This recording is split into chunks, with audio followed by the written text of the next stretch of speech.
1000 ஆண்டுகளுக்கு மேல் பழமையான மானூர் அம்பலவான சுவாமி கோவில் கும்பாபிஷேக விழா 117 ஆண்டுகளுக்கு பின் கோலாகலமாக நடைபெற்றது. இந்த விழாவில் இந்து சமய அறநிலையத்துறை அமைச்சர் சேகர்பாபு மற்றும் திரளான பக்தர்கள் கலந்து கொண்டு சுவாமி தரிசனம் செய்தனர். நெல்லை மாவட்டத்தின் பிரசித்தி பெற்ற நெல்லையப்பர் காந்திமதி அம்பாள் திருக்கோவிலோடு இணைந்தது மானூர் அம்பலவான சுவாமி திருக்கோவில். இந்த கோவிலில் 8ஆம் நூற்றாண்டைச் சேர்ந்தது. திருக்கோவிலில் கும்பாபிஷேகம் நடத்த பக்தர்கள், பொதுமக்கள் என அனைத்து தரப்பினரும் கோரிக்கை விடுத்தனர். இதனையடுத்து அம்பலவான சுவாமி திருக்கோவிலில் 69 லட்சம் ரூபாய் அரசு நிதியில் திருப்பணி மேற்கொள்ளப்பட்டது. இத்திருப்பணிகள் நிறைவடைந்த நிலையில் 117 ஆண்டுகள் கழித்து அஷ்டபந்தன மகா கும்பாபிஷேக விழா கோலாகலமாக நடைபெற்றது. கும்பாபிஷேக திருவிழாவில் காலை 4ஆம் கால யாகசாலை பூஜை, பிம்பசுத்தி, நாடி சந்தானம், கடம் எழுந்தருளல் நடைபெற்றது.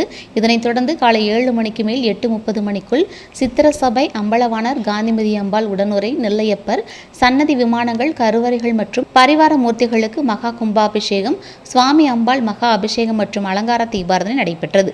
117 ஆண்டுகளுக்கு பின் நடைபெற்ற மானூர் அம்பலவான சுவாமி கோவில் கும்பாபிஷேக விழாவில் இந்து சமய அறநிலையத்துறை அமைச்சர் சேகர்பாபு, நெல்லை கார்த்திகேயன், எம்பிக்கள் நெல்லை ராபர்ட் ஃப்ரூட்ஸ், தென்காசி ராணி ஸ்ரீகுமார், எம்எல்ஏக்கள் பாளையங்கோட்டை அப்துல் வகாப், சங்கரன்கோவில் ராஜா, நெல்லை நயினார் நாகேந்திரன், திமுக மத்திய மாவட்ட பொறுப்பாளர் டிபிஎம் மைதீன்கான், மேயர் ராமகிருஷ்ணன், துணை மேயர் கே.ஆர். ராஜு, உதவி ஆட்சியர் அம்பிகா ஜெயின், மானூர் மேற்கு ஒன்றிய திமுக செயலாளர் அன்பழகன், மானூர் ஒன்றிய பெருந்தலைவர் ஸ்ரீலேகா அன்பழகன், மானூர் பஞ்சாயத்து தலைவி பராசக்தி செல்வின்துறை, மாவட்ட அறங்காவலர் குழு உறுப்பினர் சமூகை முரளி, காங்கிரஸ் மாநகர் மாவட்ட தலைவர் சங்கரபாண்டியன், வட்டார தலைவர் டியூப் துரைராஜ் மற்றும் அறநிலையத்துறை அதிகாரிகள், திரளான பக்தர்கள், சமய பெரியோர்கள் மற்றும் உள்ளாட்சி அமைப்புகளின் பிரதிநிதிகள் உட்பட திரளானோர் பங்கேற்றனர்.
மானூர் பகுதியிலே அமைந்திருக்கின்ற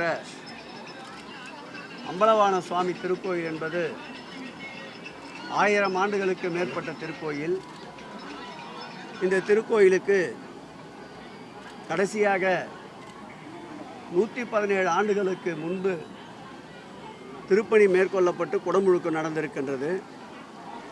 மாண்புமிகு தமிழக முதல்வருடைய ஆட்சி பொறுப்பேற்றவுடன் முதலாம் ஆண்டு 2021-22ஆம் ஆண்டு இது மாதிரியான தொன்மையான திருக்கோயிலுக்கு குடமுழுக்கு நடைபெறுவதற்கு போதிய அளவு வருமானம் இல்லாத திருக்கோயில்களுக்கு 6 கோடி ரூபாயை முதலில் ஒதுக்கினார். அதில் இந்த திருக்கோயில் திருப்பணிக்கு மேற்கொள்ளப்பட்டு 5 சபைகள் தான் பஞ்ச சபைகள் என்று சொல்லுவார்கள். 6வது சபையாக கரூர் சித்தரால் வர்ணிக்கப்பட்ட சபையான இந்த அம்பலவான திருக்கோயிலில் இன்றைக்கு குடமுழுக்கு நடைபெறுவது பெரும் மகிழ்ச்சியை தருகிறது.